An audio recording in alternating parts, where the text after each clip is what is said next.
ನಮಸ್ಕಾರ ಸ್ನೇಹಿತರೆ. ಪ್ರೀತಿಸಿದ ಪ್ರೇಮಿಗೋಸ್ಕರ ಆ ಯುವತಿ ಏನು ತ್ಯಾಗ ಮಾಡಿದ್ಲು ಅಂತ ಕೇಳಿದ್ರೆ ನೀವೇ ಶಾಕ್ ಆಗ್ತೀರಾ. ಸ್ನೇಹಿತರೆ, ನಾನು ನಿಮ್ಮ ಪ್ರೀತಿಯ ಮಂಜುಳಾ. ನೀವಿನ್ನೂ ನಮ್ಮ ಕರ್ನಾಟಕ ಕನ್ನಡ ಯೂಟ್ಯೂಬ್ ಚಾನಲ್ನ ಸಬ್ಸ್ಕ್ರೈಬ್ ಆಗಿಲ್ಲ ಅಂದರೆ ಸಬ್ಸ್ಕ್ರೈಬ್ ಆಗಿ. ಹಾಗೆ ಈ ವಿಡಿಯೋ ಬಗ್ಗೆ ನಿಮ್ಮ ಅನಿಸಿಕೆಗಳನ್ನ ಕಮೆಂಟ್ ಮೂಲಕ ನಮಗೆ ತಿಳಿಸಿ ಅಂತ ಕೇಳ್ಕೊತಾ ಇದ್ದೀನಿ. ಬನ್ನಿ ವೀಕ್ಷಕರೇ, ಈ ಯುವತಿ ಮಾಡಿದ ತ್ಯಾಗ ಆದರೂ ಏನು ಅಂತ ಹೇಳ್ತೀನಿ. ವೀಕ್ಷಕರೇ, ಪ್ರೀತಿ ಅನ್ನೋದು ಕಣ್ಣಿಗೆ ಕಾಣುವಂಥದ್ದಲ್ಲ, ಅದೊಂದು ಎರಡು ಮನಸ್ಸುಗಳು ಸೇರುವ ಸಮ್ಮಿಲನ. ಪ್ರೀತಿ ಅಂತಂದರೆ ಮನಸ್ಸಿಂದ ಮನಸ್ಸಿಗೆ ಮುಟ್ಟುವಂತಹ ಭಾವನೆ ಅಷ್ಟೇ ಅಲ್ಲ. ಈ ಪ್ರೀತಿ ಅನ್ನೋದು ಹಣ, ಆಸ್ತಿ, ಅಂತಸ್ತು, ಜಾತಿ ನೋಡಿ ಯಾರ ಮೇಲೂ ಯಾರಿಗೂ ಪ್ರೀತಿ ಆಗೋದಿಲ್ಲ. ಸ್ನೇಹಿತರೆ, ಕೃಷ್ಣನಿಗೆ ರಾಧೆ ಮೇಲೆ ಪ್ರೀತಿ, ರುಕ್ಮಿಣಿಗೆ ಕೃಷ್ಣನ ಮೇಲೆ ಪ್ರೀತಿ. ಆದರೆ ಕೃಷ್ಣ ಸಿಕ್ಕಿದ್ದು ಮೀರಾಳಿಗೆ.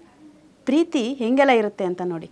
ಆದರೆ ಈ ಯುವತಿ ಮಾತ್ರ ಖ್ಯಾತ ಉದ್ಯಮಿಯಾದಂತಹ ಒಂದು ಕೊರಿಯಾಸ್ ಎಂಬ ಹೋಟೆಲ್ನ ನಿರ್ದೇಶಕರಾದಂಥ ಇವರ ತಂದೆ, ಅವರ ಮುದ್ದಿನ ಮಗಳಾಗಿರ್ತಾರೆ ಜೆಲಿಯನ್ ಫ್ರಾನ್ಸಿಸ್.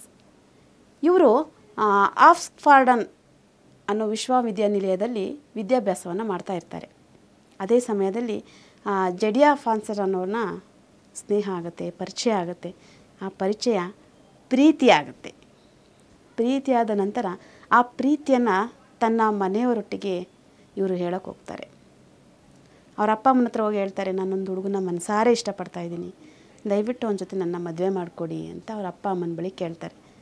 ಅದಕ್ಕೆ ಅವರು ಅಗಾಧದಂಥ ಶ್ರೀಮಂತರಾಗಿರೋದ್ರಿಂದ ಬರೋಬ್ಬರಿ 2499 ಕೋಟಿ ಆಸ್ತಿ ಇರುವಂತಹ ಅವರು ಯೋಚನೆ ಮಾಡ್ತಾರೆ, ನಾವು ಆಕಾಶ, ಅವನು ಭೂಮಿ, ನಮ್ಮ ಸರಿಸಮ ಬರೋದಕ್ಕೆ ಅವನು ಸಾಧ್ಯನೇ ಇಲ್ಲ. ಅಂಥವನಿಗೆ ನನ್ನ ಮಗಳು ಕೊಟ್ಟು ಮದುವೆ ಮಾಡಬೇಕು, ಖಂಡಿತ ಅವನ ಜೊತೆ ನನ್ನ ಮಗಳನ್ನ ಮದುವೆ ಮಾಡೋದಿಲ್ಲ, ನೀನು ಈ ವಿಷಯ ನಮ್ಮ ಜೊತೆ ಮಾತೇ ಆಡಬೇಡ, ನಾವು ಮದುವೆ ಮಾಡಲ್ಲ ಅಂತ ಹೇಳ್ಬಿಡ್ತಾರೆ. ಆದರೆ ಆಕೆ ಹಠ ಹಿಡಿತಾಳೆ, ನಾನು ಅವನ ಜೊತೆನೇ ಮದುವೆ ಆಗ್ತೀನಿ, ದಯವಿಟ್ಟು ನನ್ನ ಮದುವೆ ಮಾಡಿಕೊಡಿ, ನನ್ನ ಮನಸಾರೆ ಪ್ರೀತಿಸಿದ್ದೀನಿ ನಾನು ಅವನನ್ನು ಅಂತ ಕೇಳ್ತಾರೆ. ಅವರಪ್ಪ ಆಕೆಯ ಮುಂದೆ 2 ಆಪ್ಷನ್ನ ಇಡ್ತಾರೆ. ಒಂದು ಕಡೆ ಆಕೆಯ ಪ್ರೀತಿಸಿದ ಹುಡುಗ, ಮತ್ತೊಂದು ಕಡೆ ಅವರು ಸಂಪಾದಿಸುವಂತಹ ಅಷ್ಟು ಆಸ್ತಿ. ನಿನಗೆ ನಿನ್ನ ಪ್ರೀತಿ ಬೇಕಾ, ಇಲ್ಲ ನನ್ನ ಸಂಪತ್ತು ಬೇಕಾ ಅಂತ 2 ಆಪ್ಷನ್ನ ಆಕೆ ಮುಂದೆ ಇಡ್ತಾರೆ. ಆದರೆ ಆಕೆ ಅಷ್ಟೂ ಸಂಪತ್ತನ್ನು ತ್ಯಜಿಸಿ ತನ್ನ ಪ್ರೇಮಿಯೇ ಬೇಕು ಅಂತ ಪ್ರೀತಿನ ಆಯ್ಕೆ ಮಾಡ್ಕೋತಾರೆ. ಸ್ನೇಹಿತರೆ, 2008 ಜೆಡಿಯಾ ಫ್ರಾನ್ಸಿಸ್ನವ್ರನ್ನ ಮದುವೆ ಆಗ್ತಾರೆ ಏಂಜಲಿನ್. ನೋಡಿ, ಎಷ್ಟೇ ಸಂಪತ್ತು, ಹಣ, ಅಂತಸ್ತು, ಜಾತಿ ಮುಂದೆ ಪ್ರೀತಿ ಅನ್ನೋದು ಬಂದರೆ ಹೇಗೆ ಎಲ್ಲವನ್ನು ಬಿಟ್ಟು ಪ್ರೀತಿ ಕಡೆ ಬರ್ತಾರೆ ಅಂತ. ಪ್ರೀತಿಗಿರುವಂತಹ ಶಕ್ತಿ ಅಂಥದ್ದು. ಅಷ್ಟೇ ಅಲ್ಲ ಸ್ನೇಹಿತರೆ, ಒಂದು ಪ್ರೀತಿ ಅಂತ ಆದಮೇಲೆ ಅಪ್ಪ ಅಮ್ಮನ ಕೂಡ ಒಪ್ಪಿಸ್ಬೇಕಾಗಿರುತ್ತೆ. ಏಕೆ ಅಂತಂದರೆ ನಾವು ಚಿಕ್ಕ ಮಕ್ಕಳಿಂದ ದೊಡ್ಡವರಾಗೋ ತನಕ ಕಷ್ಟಪಟ್ಟು ನಮ್ಮನ್ನು ಸಾಕಿರ್ತಾರೆ, ಸಲವಿರ್ತಾರೆ. ನಮ್ಗೆ ಏನೇನು ಬೇಕು, ಏನೇನು ಬೇಡ ಎಲ್ಲವನ್ನೂ ಸಹ ಅವ್ರಿಗೆ ತಿಳಿದಿರುತ್ತೆ. ಆದರೆ ಈ ಪ್ರೀತಿ ಅಂತ ವಿಷಯ ಅಂತ ಬಂದಾಗ ಅವ್ರು ಒಪ್ಪೋದಿಲ್ಲ. ನಾವುಗಳವ್ರನ್ನ ಒಪ್ಸೋಕ್ಕೆ ಟ್ರೈ ಮಾಡಬೇಕು. ಏಕೆ ಅಂತಂದರೆ ಅವ್ರಿಗೆ ಗೊತ್ತು ನಮ್ಗೆ ಏನಿಷ್ಟ ಏನಿಲ್ಲ ಅಂತ. ಇದೊಂದು ವಿಷಯದಲ್ಲಿ ಅವ್ರು ಹಠ ಮಾಡ್ತಾರೆ ಅಂತ ನಾವು ದುಡುಕಿ ನಿರ್ಧಾರವನ್ನು ತಗೋಬಾರ್ದು.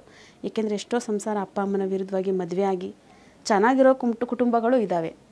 ಮತ್ತು ಆ ಸಂಸಾರ ಚೆನ್ನಾಗಿದ್ದರೆ ಏನೋ ಪರವಾಗಿಲ್ಲ, ಚೆನ್ನಾಗಿಲ್ಲ ಅಂತ ಅಂದರೆ ಮತ್ತೆ ಅವ್ರ ಮುಂದೆ ಹೋಗಿ ನಿಂತಾಗ ನಾವೇ ನೋಡಿ ನಿಮ್ಮನ್ನು ಮದುವೆ ಮಾಡಿಲ್ಲ, ನಿಮ್ಮಿಚ್ಚಿಗೆ ನೀವೇ ಆಯ್ಕೆ ಮಾಡಿದಂತಹ ಜೀವನ, ಈಗ ನೀವೇನಾದರೂ ಮಾಡ್ಕೊಳ್ಳಿ ಅಂತ ಬಿಟ್ಬಿಡ್ತಾರೆ.